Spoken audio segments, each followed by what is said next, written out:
বিসমিল্লাহির রহমানির রহিম। প্রিয় দর্শক শ্রোতা, আসসালামু আলাইকুম। আজকে এই ভাইকে আমাদের হেফাজতে দিয়ে গেছেন রাজশাহী জেলার গোদাগাড়ী উপজেলার বাসুদেবপুর গ্রাম থেকে কিছু যুবক ভাই।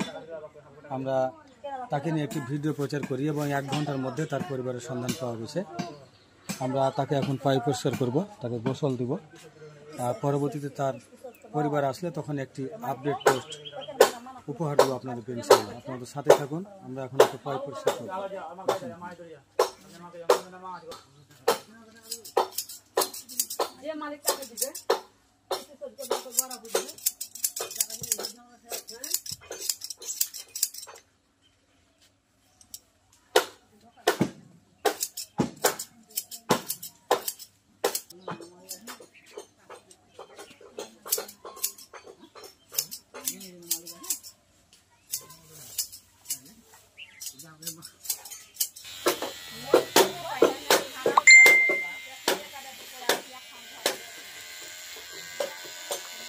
প্রচুর ময়লা মাথা।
কতদিন থেকে কথা বলা, কথা বলতে পারো সুন্দর।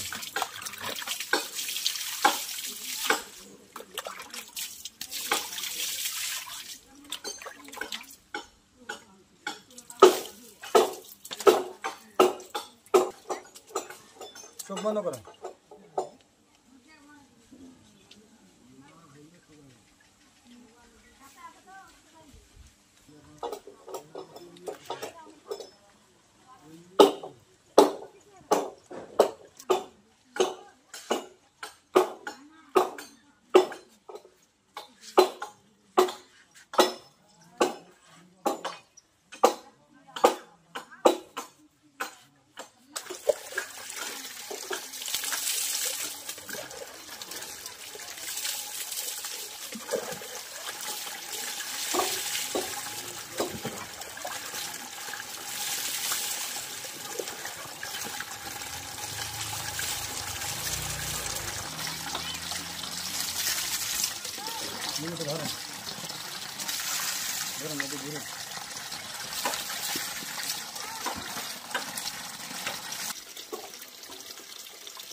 প্রিয় দর্শক শ্রোতা, আমরা ওকে কৌশল দেওয়া কাজ শেষ করলাম। ওর চুল দাড়িগুলো অনেক নোংরা হয়েছিল, সবগুলো আমরা পরিষ্কার করলাম, মুছে হাত দিয়ে দেখছি যে আছে কিনা।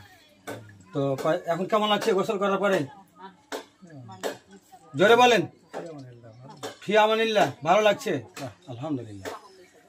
আসলে ভারসাম্যহীন হলেও আর কিছুটা সেন্স আছে, নামাজ রোজা এগুলো সম্পর্কে ভালো বুঝে, কেন জানি না এই অবস্থা হয়েছে। তার পরিবারের সন্ধান পেয়েছি আমরা। সে যখন প্রথমে আমরা পাই তখন সে নাম ঠিকানা কিছুই বলতে পারছিল না। তার ভিডিও একটা প্রচারের 1 ঘন্টার মধ্যে আমরা তার পরিবারের সন্ধান পাই। নাম হচ্ছে ওর মোহাম্মদ মোস্তাকিন আলী, বয়স 24 বছর। বাবার নাম হচ্ছে মৃত আকবর হোসেন, মায়ের নাম হচ্ছে মৃত নুরি বেগম। গ্রাম হচ্ছে চুনিয়াপাড়া, পাচন্দর ইউনিয়ন, মন্ডমালা, তানোর, রাজশাহী। হ্যাঁ, আসলে ওর মা নাই, বাবা নাই, ভাই নাই, বোন নাই। ওর যতটুকু বিষয় আশয় সম্পত্তি আছে ওর মামা হচ্ছে দেখভাল করে, আর এ রাস্তায় ঘুরে। আমরা যতটুকু জানতে পেরেছি সেখানকার পাচন্দর ইউনিয়নের চৌকিদার এবং মেম্বার থেকে তথ্য পেয়েছি, সেটুকু তুলে ধরলাম। পরবর্তীতে আপডেট দিব ইনশাল্লাহ, তখন বিস্তারিত জানাবো। যদি তারা নিতে আসবে বলে মনে হয় না, মানে ওদের যে কথাবার্তা, ওদের আউ করা দেখে বুঝতে পেরেছি যে আসলে ওরা কতটুকু আগ্রহ। এত সুন্দর একটা মানুষ দেখেন, সে রাস্তায় ঘুরছে, আর তার 2 পয়সার হলেও সম্পদ আছে, সেগুলো অন্য কেউ ভোগ করছে, কিন্তু ওকে দেখভাল আর কেউ করে না। যাই হোক, আমরা আমাদের জায়গা থেকে যতটুকু পারি তার সেবা যত্ন করলাম। তাকে আজকে সকালবেলা রাজশাহী জেলার গোদাগাড়ি উপজেলার বাসুদেবপুর থেকে আবু জাকারিয়া সহ তার বন্ধু বান্ধব মিলে কয়েকজন যুবক ভাই আমাদের হেফাজতে দিয়ে গেছেন, এবং 1 ঘন্টার মধ্যেই তার পরিবারের সন্ধানও পেয়েছি। আলহামদুলিল্লাহ, আমাদের সহায়তায় যারা পাশে আছেন, আমাদের ফেসবুকের ভিডিওগুলি, পোস্টগুলি যারা শেয়ার দিয়ে আমাদের পাশে আছেন, সবার প্রতি জানাই আন্তরিক কৃতজ্ঞতা, শ্রদ্ধা এবং ভালোবাসা।